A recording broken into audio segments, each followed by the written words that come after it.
Bonsoir à tous pour ce ski chrono débrief où nous avons le sourire avec ce week-end historique pour le ski français et cette double victoire chez les dames. On a essayé de voir avec Marc Garcia qui m'accompagne, ancien slalomeur de Coupe du Monde, s'il y avait eu des précédents quand ça remontait. Pour l'instant, on n'a pas trouvé, donc il faut qu'on regarde un peu dans nos archives. Voilà, victoire de Roman Miradoli en Super G à Lenzerheide à 28 ans, sa première victoire en Coupe du Monde, sans passer par la case podium avant. Et puis victoire aujourd'hui dimanche de Tessa Worley en géant, 16e victoire en Coupe du Monde. Marc, qui aurait dit qu'on parle d'un week-end avec deux succès chez les dames, alors qu'on a souvent décrié, j'allais dire, la performance, le niveau de performance du ski féminin français. Ça doit être, c'est quand même un super week-end et on peut dire qu'avec Roman Miradoli, Tessa Worley maintenant ne se sent plus seule. Ouais, moi je suis admiratif, j'ai presque la larme à l'œil parce que Miradoli, Roman, ça fait un moment qu'elle a des difficultés. Elle a perdu son copain il y a quelques années, elle s'est encore blessée au genou. On l'attendait depuis un moment. Et je t'ai toujours dit que la vitesse, c'était une question d'expérience et qu'il fallait être patient. Mais on ne s'attendait pas, ni toi, ni moi, ni personne, je crois, à ce magnifique doublé de nos Françaises. En tout cas, belles émotions, magnifique sourire et surtout une très, très grande performance de ski et de technique. Comment on peut expliquer ce coup d'éclat? Enfin, j'espère que ça ne restera pas un coup d'éclat et qu'on est parti pour d'autres podiums, pour Roman et d'autres victoires. Comment on peut expliquer ce coup d'éclat un petit peu sur le tard, 28 ans? Alors, tu l'as dit, il y a eu les contretemps de la vie, cette disparition, il y a eu cette blessure. Là, maintenant, ça veut dire qu'elle a trouvé la clé. Forcément, elle a passé un cap. Ouais, il y a eu la patience, il y a eu la remise en cause, il y a eu des moments douloureux. Et puis, du coup, j'ai appelé mon ami de l'équipe de France, Eric Péchou, qui a été l'un de ses coachs, qui était du team Grand Massif et qui s'occupe du ski club de Maglan. Et je lui disais, Oui. c'est quoi les qualités et les défauts de De Roman? Roman. Et il me disait, mais tu sais, Marco, Roman, pour moi, elle avait des qualités. À l'origine, elle faisait toutes les disciplines, elle faisait du géant et du slalom, mais elle a un sens de la trajectoire et de la glisse qui correspond parfaitement à l'épreuve de Super G. Et légitimement, après tant et tant d'efforts, elle est justement payée par rapport aux qualités qu'elle avait et aux choses qu'elle pouvait faire. Donc ça, c'est ce que j'ai appris. Et hier, ce qui a certainement fait la différence, c'est que vraiment, elle a passé un cran au-dessus dans son engagement. Dans Dans son l'engagement engagement, qu'il a fallu mettre sur cette piste qui était très technique, très très sélectif. difficile, très compliquée. Ouais. Et là, Romane, tout va ensemble. Elle avait le super le matériel, les skis. On félicite Dynastar, on a parlé de elle pendant les Jeux Olympiques, mais là, le matériel français marche très bien sur ce type de neige. Rossignol aujourd'hui, Dynastar hier. Et là, tout a bien fonctionné. Et enfin, Romane, elle a pu vraiment être à la hauteur de ce qu'elle est capable de faire.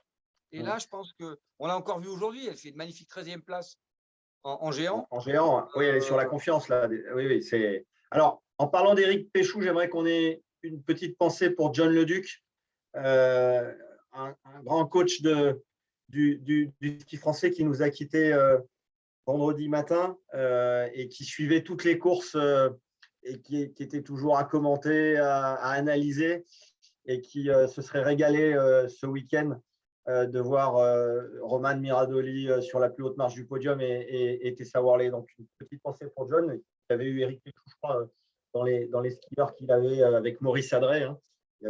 C'était du temps de. Regarde un peu, j'ai une photo là où on est tous ensemble au Markstein en 83 avec John. Et voilà, ouais. Une belle photo, on était tous. Eric doit être par là avec moi, Canac, Mougel, Mougel, Daniel Mougel, Fontaine, il y avait Michel Vion, il y avait Christian Guédé, c'était un groupe. Ouais. Voilà. Vraiment, on a perdu on a eu beaucoup, il y a eu des générations qui ont pu bénéficier de John. Moi, je l'ai connu quand il était au début à l'équipe de France. Et c'est vrai que c'était pas qu'un coach. Il y avait un côté rôle papa. Papa Poule, qui protégeait, bonnes années. Voilà. Qui protégeait ses athlètes. Aujourd'hui, je pense qu'il aurait vraiment versé sa larme En tout cas, sur le week-end des féminines, il aurait été le plus heureux. Bon. On revient à Romane. En plus, c'est un podium dont elle va se souvenir parce que ce n'est pas un podium au rabais. Avec Michaela Schifrin et Lara Gut, ça cause un peu dans le poste. Donc, elle a dû avoir quelques vertiges au moment de monter sur la plus haute marche du podium. J'espère pour elle. Alors, c'était court comme il y avait le géant aujourd'hui. J'espère qu'elle a pu profiter de la journée d'hier. Parce que quand tu mets quand même 48 centièmes à Schifrin et que tu mets plus de 8 dixièmes à Lara Gut, on dit quand même que là, c'est pas au rabais du tout, du tout, du tout. Donc, cette victoire, elle la mérite. Elle rentre dans la catégorie des grandes. Elle a passé ce cap. Et on va voir maintenant, toutes les belles choses ne peuvent être que devant elle, en tout cas. Comment expliquer que cette renaissance, parce que c'est quand même, on a tellement critiqué le ski féminin que là, je veux dire, on a quand même eu une victoire différente de celle de Tessa qui était vraiment seule. La Romane, maintenant, j'allais dire, elle a un ski solide qui peut l'autoriser à être régulièrement dans le top 10 et le top 5, notamment sur des pistes engagées comme ça. Que ce renouveau vienne par le groupe, j'allais dire, Vitesse, même si on pressentait qu'il y avait des éléments que ça pouvait venir d'ici, avec cette bonne ambiance qu'il y a dans ce groupe, avec des Laura Gaucher qui ont performé, Tiffany Gauthier aussi qui a montré le bout des spatules, Camille Cherouti avant de se blesser, pareil, qui a marqué ses points. Donc, comment on explique que ça vienne par là? Tu sais, ça fait un petit moment qu'on en parle et je te disais, Laurent, et je répétais souvent, c'est une question de patience. Elles sont là, laissons-les travailler. Ça demande des années de répétition au niveau de la vitesse. Je pense que Alberto, le chef des l'équipe de France féminine, a vraiment basé avec Marco et le chef de la vitesse. Ils ont restructuré, ils ont recherché des choses. Et puis avec des athlètes comme ça, comme je te l'ai dit, c'est monté crescendo. Et aujourd'hui, ils ont la juste récompense d'un travail acharné, vraiment qui dépasse tout ce que les gens peuvent imaginer. Parce Alors, que en parlant d'Alberto Sinegaglesi, je vais y arriver, il va s'en aller à la fin de la saison, le patron du groupe dames, puisqu'il est appelé à remplacer Jean-Philippe Puy à la FIS. Ça veut dire qu'il va falloir trouver un patron pour les dames. Ça sera une démission du prochain DTN. On sait que ça va bouger un peu à la Fédération française de ski et voilà, ça serait dommage que ces bons résultats qui pointent puissent être, j'allais dire, stoppés parce qu'on aura des problèmes de staff. Donc, j'espère qu'on peut compter sur la responsabilité des dirigeants du ski français pour ne pas casser cette spirale. Oui, je l'espère aussi. Tu as raison, on peut se poser des questions parce qu'on n'a pas des stades, on n'a pas beaucoup de stades de vitesse en France. Non, il y en a un à la Côte de Mille à Megève. Oui, c'est vrai, ils font du super G en ce moment. Voilà. Il y en a beaucoup à Tignes, comme tu le sais. Il y en a beaucoup à Tignes. Mais c'est vrai qu'on n'est pas les précurseurs, on n'a pas des grands stades et beaucoup de stades pour permettre aux jeunes de pouvoir travailler la vitesse. Emmagasiner des kilomètres. Et c'est tout à l'honneur de toute cette équipe des techniciens, des coachs, des kinés, des toubibs, pour dédier toute cette magnifique victoire de Romane, je dirais d'abord. Alors Tessa, elle confirme. Tessa, 16e victoire en Coupe du Monde. Ouais.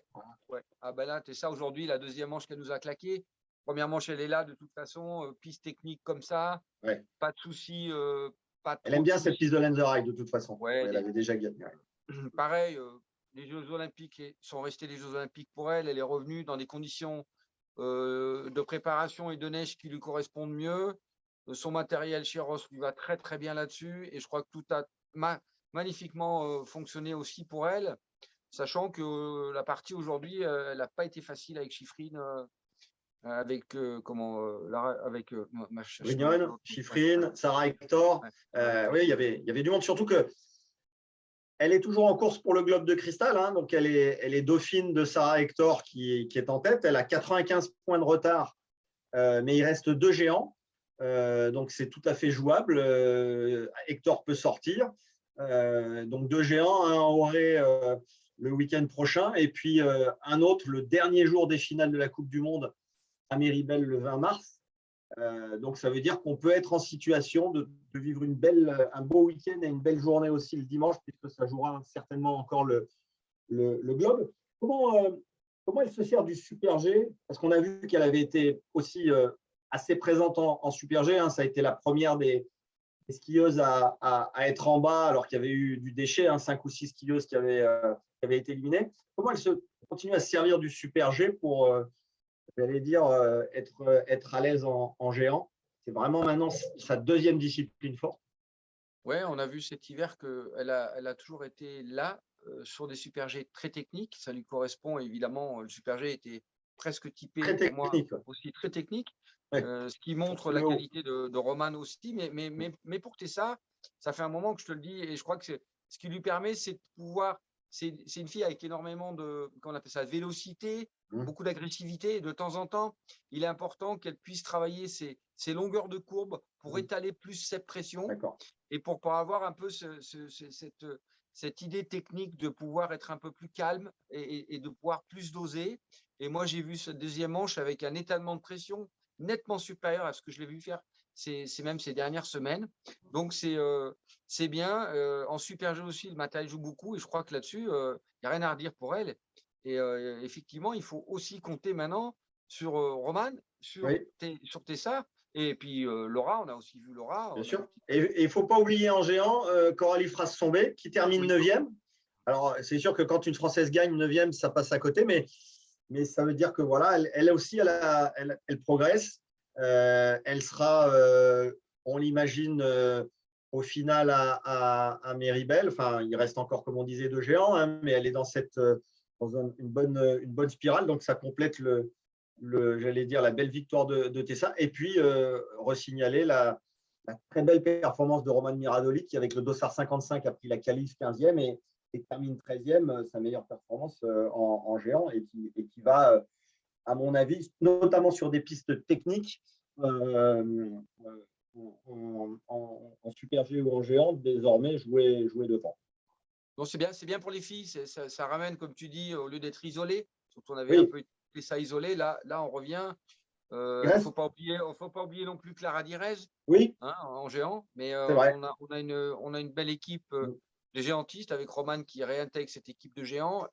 Maintenant le super géant avec Tessa aussi, Laura. Donc je pense que je t'ai dit. Il reste juste le slalom où Nasta est vraiment toute seule et où là il va falloir tout reconstruire. Ça sera un des chantiers du prochain patron de l'équipe de France Dames, de reconstruire une équipe de slalom qui soit un peu plus compétitive.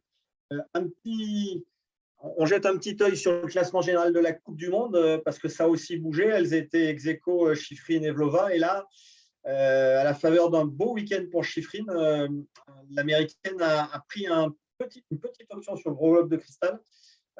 Pendant que Vlhova se perdait un petit peu et était éliminée en géant, puisque désormais elle a 67 points d'avance, l'américaine Shiffrin.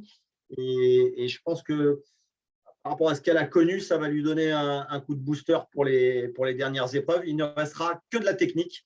On le verra tout à l'heure entre Auré. Et puis, bon, il y aura aussi les épreuves au final, mais Auré, ça sera que de la technique. Quelques mots sur le week-end homme. D'habitude, on inversait, on parlait plus des hommes que des femmes, mais là, on va quand même en parler. Donc, un week-end de vitesse à Kifchel, le traditionnel week-end de vitesse, où on a connu encore un vainqueur surprise, Cameron Alexander, un Canadien, dossard 39, qui gagne ex-aequo la première descente avec Nils Hintermann, le Suisse. Alors lui, c'est pas une surprise. Mais ça confirme que cette équipe canadienne, elle est en pleine reconstruction. Avec Crawford qui a encore fait un podium aussi en descente. Oui, cette équipe qui travaille depuis un certain nombre d'années d'ailleurs. Ils travaillent très discrètement. Ils ont intégré avec eux Claude Crétier, il faut le mentionner.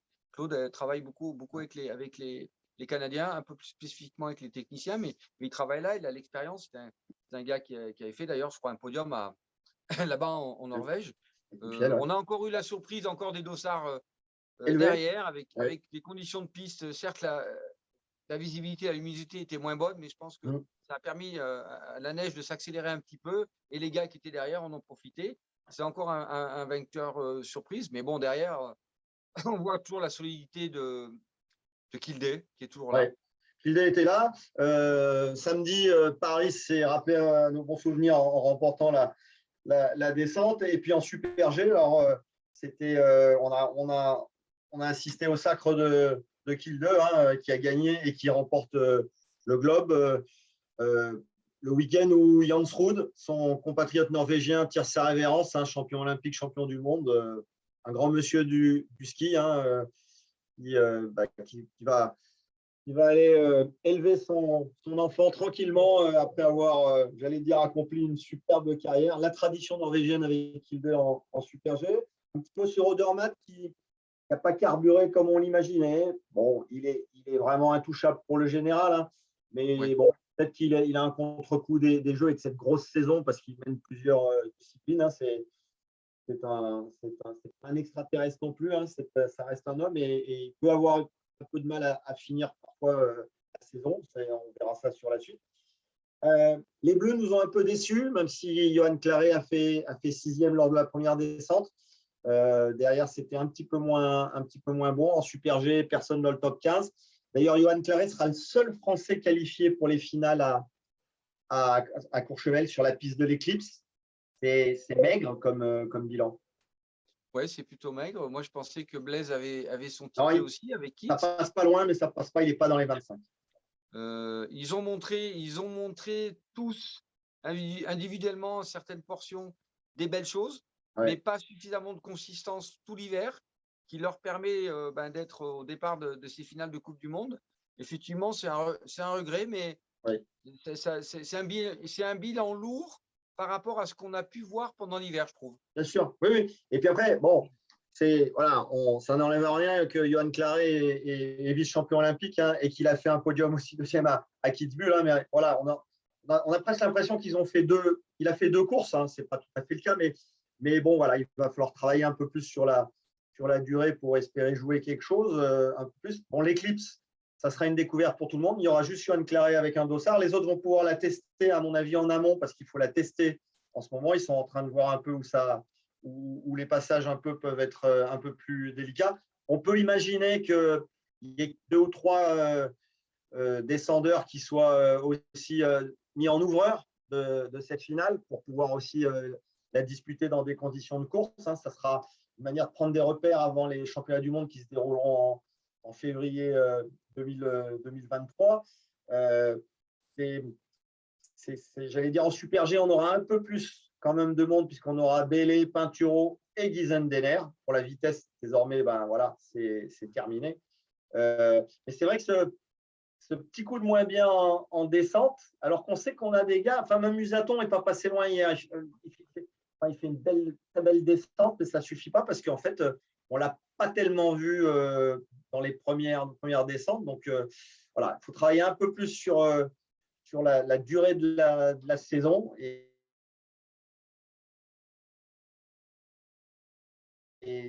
bon, je pense qu'il y a du potentiel un petit peu mieux, même si Johan Claret est un beau leader.